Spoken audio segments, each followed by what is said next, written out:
네, 오늘 수업 시작할게요. 오늘 하게 될 내용은 이제 그 4장 스레드 부분이에요. 이 스레드 부분이 실질적으로는 특히 이제 리눅스나 이런 데 프로그램 할 때에 여기서 실제로 이제 프로그램 할 때에 굉장히 많이 사용하는 개념이고, 프로세스보다 이제 OS 관점에서 보면 프로세스 단위나 이런 게 중요한데, 프로그램 개발하는 관점에서 봤을 때는 스레드가 굉장히 중요해요. 그리고 이 스레드에 대한 개념은 나온 지가 그렇게 오래되진 않아요. 예전에 제가 처음 OS 공부할 때는 스레드라는 개념이 없었는데, 아마 그 뒤에 이제 80년대 후반부터 스레드라는 개념이 나오기 시작해서, 특히 요즘 리눅스 개발할 때는 스레드가 굉장히 많이 사용이 되고 또 이렇게 좀 적용이 되는 것 같아요.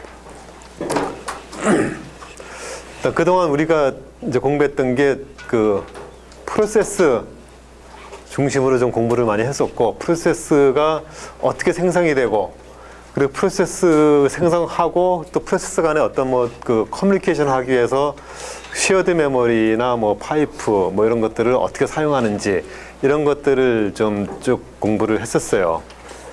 그리고 이런 프로세스를 이제 사용할 때에 이걸로 인해서 이제 장점들이 이제 굉장히 많이 있었죠. 그러니까 두 개를 같이 이제 동시에 실행할 수 있다라는 거 하고, 또 독립적으로 어떻게 좀 프로세스를 나눠서 실행하는 거, 이런 것들이 있었는데,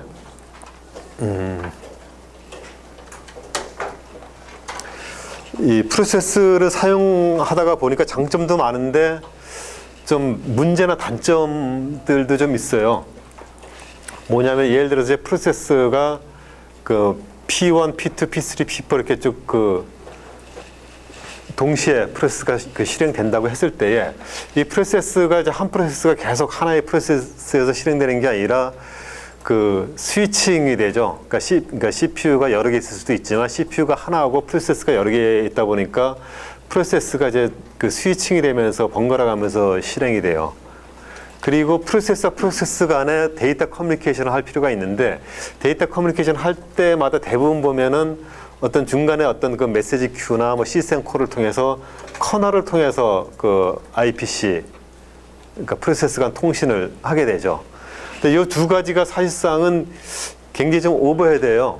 그러니까 커널을 통해서 통신을 하려면은 할 때마다 이제 커널 호출을 해야 되고, 커널에서 뭔가 작업을 해야 되니까 거기에 대한 이제 시간 딜레이도 발생하고 또 리소스 낭비도 발생을 하게 되고, 그 다음에 이 프로세스와 프로세스를 크리에이션하고 컨텍스트 스위칭 할 때에, 그러니까 프로세스를 새로 만들 때에도 프로세스 하나 만들기 위해서 거기에 대한 PCB 만들어야 되고, 메모리 할당해서 거기에 글로벌 변수 코드 영역 잡고 스택 잡고 이런 식으로 쭉 잡아야 되고, 그다음에 프로세스가 실행되다가 다른 프로세스로 스위칭할 때에도 PCB에 있는 내용하고 인바이러먼트를 통째로 이제 스위칭하고 이러면서 CPU도 많이 잡아먹고 나름대로 낭비 요인이 있어요. 그러니까 지난 시간에 얘기할 때는 컴퓨터가 워낙 빠르고 메모리도 많기 때문에 그 오버헤드가 크지 않다라고 얘기했지만, 그럼에도 불구하고 어쨌든 크지는 않지만 낭비 요인이 좀 있어요. 근데 스레드는 이제 그런 것들을 더 효율적으로 해결하기 위해서 이제 등장한 게 스레드예요. 그래서 스레드는 일단 좀 비교를 하면은 프로세스, 기존의 프로세스를 헤비웨이트 프로세스라 그래요. 그러니까 이게 우리가 이제 지난 시간에 배웠던 프로세스에 대한 개념이에요. 그래서 프로세스로 구현을 하게 되면은 어떤 문제가 있냐면, 이제 프로세스 간에 공유 변수를 갖기 어려워요. 그러니까 프로세스 간에 공유 변수를 가지려면은 쉐어드 메모리 선언을 해가지고 제한된 영역에서 어떤 메모리를 공유를 하거나, 아니면 메시지 큐를 만들어가지고 커널을 통해서 데이터 교환을 하거나, 이런 어떤 방법을 써야 되기 때문에 굉장히 좀 복잡한 부분이 있죠. 그리고 포크를 사용해서 이제 새로운 프로세스를 만들고 있는데, 포크를 사용하게 되면은 프로세스가 하나 더 만들어지는 거죠. 더 만들어지는데, 만들어질 때 거기에 데이터 영역하고 스택 영역하고 그 프로세스가 가지고 있는 모든 걸 하나 똑같이 또 만들죠. 그러니까 굉장히 많은 거를 만들어야 돼요. 그러니까 이런 것들이 나름대로 이제 시간적인 오버헤드도 있고 메모리 오버헤드도 있다라는 거죠. 그러니까 사실 저게 그렇게 크지는 않아요. 크지는 않은데 어쨌든 이것도 굉장히 낭비 요인이 있어요. 그래서 이제 스레드라는 개념이 나왔고, 이 스레드라는 건 뭐냐면은 그 라이트웨이트 프로세스라 그래요. 그러니까 이 프로세스하고 좀 비교하기 위해서. 그리고 일반적으로는 이거를 프로세스, 그리고 이거를 스레드라고 부르고 있어요.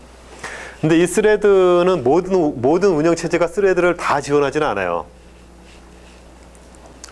그 리눅스, 그 일반적인 유닉스나 리눅스도 스레드를 지원하지 않고, 그 솔라리스 OS가 나오면서 그 솔라리스에서 기본 그 구조적으로 이제 스레드를 지원을 하고 있어요. 그리고 요즘은 그 운영 체제상에서 하드웨어적으로 스레드를 지원하지 않더라도 소프트웨어적으로 그 라이브러리 형태로 스레드 기능을 지원하면서 스레드를 이용한 프로그램은 가능하게끔 그렇게 이제 설계가 돼 있어요. 근데 스레드는 뭐냐 그러면은, 스레드는 뭐냐 하면은 그 프로세스 중에서 텍스트하고 데이터는 공유하고 스택만 따로 갖는 형태예요. 그러니까 프로세서에서 포크를 해서 프로세스를 하나 만들면은 그 프로세서 보면 우리가 구조에서 볼 때 제일 밑에 들어가는 게 프로그램 코드가 들어가고, 그 다음에 글로벌 변수가 들어가고, 그 다음에 그 위에 메모리 잡아서 힙이 들어가고 스택이 들어가고 이런 식으로 들어가잖아요. 근데 코드하고 글로벌 메모리는 같은 거를 쓰고, 프로세서에서 같은 거를 쓰고, 위에 새로운 프로세스가 실행될 때 만들어지는 스택 있죠. 그 스택 부분만 따로 만들어서 새로운 프로세스로 실행되는 게 스레드예요. 그러다 보니까 프로세스에 대해서 굉장히 줄어들었죠. 작아졌죠. 그러니까 수행되는 것도 빠르게 수행될 수 있고, 메모리도 적게 잡아먹고, 이런 부분들이에요. 그래서 그 보면은 대개의 경우는 이제 그 원래 예전에 프로세스에서 따로 스레드를 안 만들고 프로세스가 만들어지면 하나의 프로세스로 실행되잖아요. 그 프로세스가 실행되는 것 자체를 하나의 스레드라고 볼 수 있어요. 그러니까 스레드라는 거는 그 CPU가 처리하기 위한 태스크의 단위를 스레드라고 하는데, 프로세서가 하나의 스레드, 그러니까 프로세스가 그냥 옛날에 프로세스가 만들어져서 따로 스레드 안 만들고 실행되는 것 자체는 하나의 스레드로 하나의 프로세스가 실행된다라고 볼 수 있는 그런 개념으로 볼 수 있어요. 근데 요즘에 이제 하나의 프로세스가 여러 개의 스레드를 만들고 여러 개의 스레드로 구성돼서 돌아가는 그런 형태로 구성이 돼요. 근데 그렇게 돌아가는데 스택만 따로 가지니까 글로벌 변수들, 광역 변수는 스레드가 공통으로 사용해요. 그러니까 따로 카피 안 하고. 그러니까 글로벌 변수는 하나만 있는 거죠. 그러다 보니까 여러 개의 스레드가 글로벌 변수를 같이 액세스하면서 같이 공유를 할 수가 있어요. 그러니까 따로 아까 앞에서 있는 프로세스의 어떤 쉐어드 메모리를 만들거나 메시지 큐를 만들거나 이런 걸 할 필요가 없는 거죠. 그냥 글로벌 변수를 사용하면은 그거 자체가 여러 개의 스레드가 같이 공유하는 메모리가 되는 거예요. 그렇게 해서 효율적으로 이제 메모리를 그 스레드 간의 통신을 할 수가 있는 거죠. 그래서 이렇게 하다 보니까 프로세스 생성하는 것보다 스레드를 생성하는 게 프로세스에 비해서 훨씬 빠르고, 메모리도 적게 잡아먹고, 그 다음에 공유 메모리도 쉽게 쓸 수 있고, 이런 식의 이제 장점들이 있는 거예요.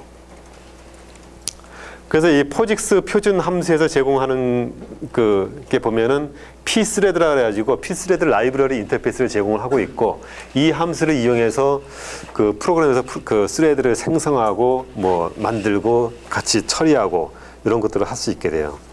그래서 이번 장에서 배우는 거는 이런 스레드에 대해서, 그러니까 스레드가 프로세스에 대해서 많은 장점이 있는데, 이 스레드 그 지난 시간에 우리가 프로세스 할 때는 프로세스가 어떻게 만들어지고 어떤 스테이트를 가지고 어떻게 전이하면서 뭐 컨텍스트 스위칭이 어떻게 일어나고 이런 것들을 배웠잖아요. 그래서 이번 시간에는 이제 스레드가 프로세스와 마찬가지로 어떻게 만들어지고 어떻게 커뮤니케이션하고 무슨 문제가 있고 뭐 어떻게 처리하고 이런 것들을 이제 배우게 될 거예요. 그래서 일단 그 앞에서 봤듯이 그 스레드의 그 프로세스 모델을 보면 하나의 프로세스는 여러 개의 스레드로 구성될 수가 있다라는 거. 그래서 하나의 프로세스에 여러 개의 스레드가 존재할 수 있고, 각각의 스레드는 독립적으로 실행이 될 수가 있어요. 그래서 그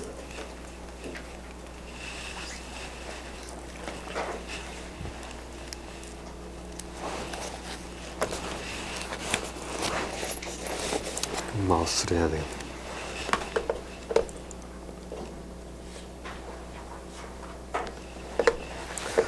자, 각 스레드는 이제 독립적으로 그 실행이 될 수가 있고, 그 다음에 모든 스레드는 프로세스의 부분이에요.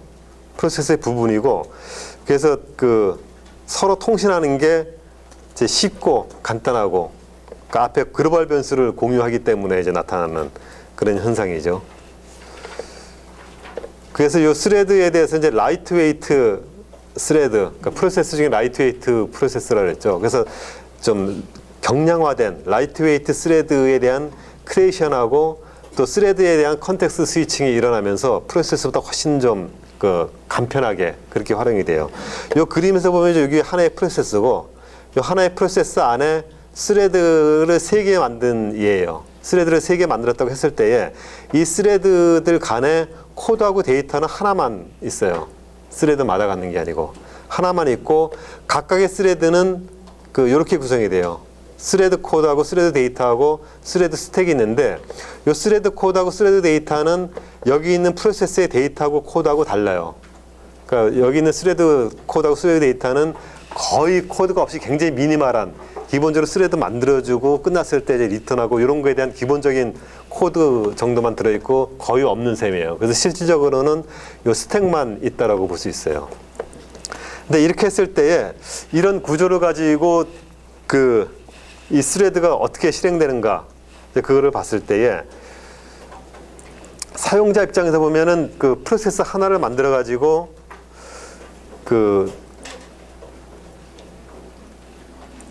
하나의 프로세스가 여러 CPU에서 실행되는 것처럼 그렇게 프로그램하고 이제 처리를 할 수가 있어요. 그래서 예를 들어서 프로그램을 만들었다고 했을 때에 이 하나의 프로세스에 PCB가 하나 있고, 그 프로세스에 대해서, 그리고 이 안에 여러 개의 어떤 기능을 갖는 그 프로시저들이 있을 때, 뭐 프린트하는 것도 있고 리드하는 것도 있고 이렇게 여러 개가 있을 때에 이런